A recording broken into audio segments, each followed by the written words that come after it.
subscribe to my channel. Click on bell icon to get notification about new video. Chapter 2. From A to Z. Activity 1. Listen and act. Stand in lines. Have you done that? Good. Now, look at the columns on the blackboard. Each column belongs to one line.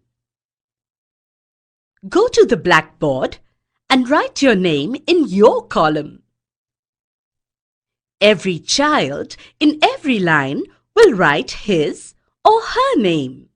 Okay?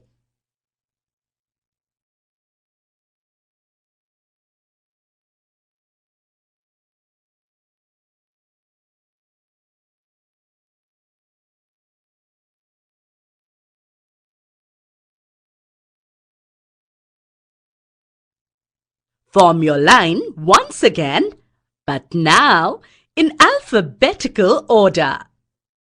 Quick! Let us see which line can do it first without making any mistakes.